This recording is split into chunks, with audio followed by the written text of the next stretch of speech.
مشکل میں خدا کو یاد کیا، مشکل میں خدا کو یاد کیا، آسان ہوئی مشکل بھول گئے، ایمان کی دولت کھو بیٹھے۔ اور دیکھیے گا، منہ کو تو دیکھ لیا آئینے میں، پر داغ نہ دیکھا سینے میں، منہ کو تو دیکھ لیا آئینے میں، پر داغ نہ دیکھا سینے میں، دل ایسا لگایا جینے میں، مرنے کو مسلمان بھول گئے، ایمان کی دولت کھو بیٹھے۔ داڑھی کو تم نے صاف کیا، داڑھی کو تم نے صاف کیا، اور دل کو نبی کا چاک کیا، داڑھی کو تم نے صاف کیا، اور دل کو نبی کا چاک کیا۔ جس کام سے خوش ہوتا ہے خدا، وہ کام مسلمان چھوڑ گئے، ایمان کی دولت کھو بیٹھے، اسلام کی عظمت بھول گئے۔ ماشاء اللہ، میں کوئی شاعر نہیں تو آپ لوگوں کو شعر سناتا، لیکن یہاں آگے بینر جب میں نے دیکھا تو بینر میں لکھا ہوا ہے اصلاح معاشرہ، تو میں سوچا اسی سے متعلق کچھ اشعار بھی آپ لوگوں کو سنا دوں، کیونکہ ہمارے ایک بہت بڑے سرپرست جلسوں کا جو آج کل ماحول ہے، مسلسل 10 دنوں سے تقریباً جلسے کی طرف جانا ہوتا ہے، جلسے کا جو ماحول ہے، لیکن آپ لوگوں کا ایسا ماحول نہیں ہے، آپ لوگ بہت ہی سنجیدہ اور سلجھے ہوئے لوگ لگے مجھے۔ جلسے کا ماحول یہ ہے کہ جب شاعر شعر پڑھتا ہے تو تمام نوجوان پان کی دکان اور پاپڑ کی دکان کو چھوڑ کر آ جاتے ہیں، اور جب مقرر بیٹھتا ہے جس کے لیے اصل مجلس سجی ہے، اصل مجلس لگایا گیا ہے، اس کو کوئی نہیں سنتا، پھر وہ پان کھانے اور چائے کی دکان میں چلا جاتا ہے۔ اس کا ریزن میں نے ایک اللہ والے سے پوچھا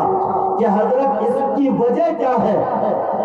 تو وہ بہت اللہ والوں کی نگاہ بہت دور تک جاتی ہے، تو کیا کہنے لگے، مفتی صاحب ابھی تی سمجھا نہیں پاو ہمار بیٹا لوکلا چھنی سب پھر گیت سنا، ہمار بیٹا لوکلا سب پھر گیت سنا، اللہ تو اللہ کرم ہوں گا کہ سب پھر گیت نہیں سنجھے، لیکن مزاج کا ایمن بنال چھے کہ جو انہا شاعر صاحب آئے اس میں انہا اسٹیجر بھیڑ مقرر صاحب آئے، بھیڑ ختم، لگتا ہے دین سے، دین کی باتوں سے، رسول اللہ کی باتوں سے، نبی کے طریقوں سے اتنا وہ پر ہے، اتنی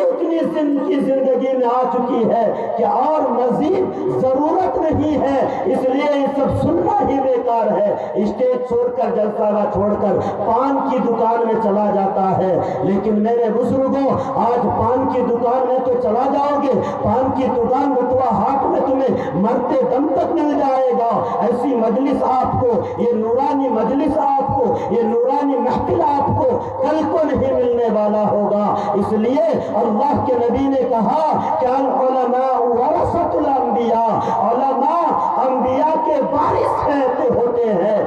جو چاہتا ہے کہ قیامت کے دن میرے قرب میں اس کو جگہ ملے، جو چاہتا ہے کہ میں قیامت کے دن اس کی سفارش کروں، جو چاہتا ہے کہ وہ میرے ساتھ جنت میں داخل ہو جائے، تو میرے بعد میرے صحابہ کے طریقے پر چلے، صحابہ کے بعد تابعین کے طریقے پر چلے، تابعین کے بعد تبع تابعین کے طریقے پر چلے، تبع تابعین کے بعد اولیاء اللہ کے طریقے پر چلے، اسی طرح سلسلہ گناتے، آخر میں آیا کہ میرے بعد جب یہ لوگ نہ ہوں گے تو علماء کے طریقے پر چلے۔ اس لیے کہا علماء کی جس نے مجلس میں بیٹھا وہ گویا میری مجلس میں بیٹھا، جس نے علماء کو دیکھا، کسی عالم کو دیکھا، وہ گویا مجھ کو دیکھا۔ نبی نے کہا جو مجھ کو دیکھ لیا وہ اللہ کو دیکھ لیا۔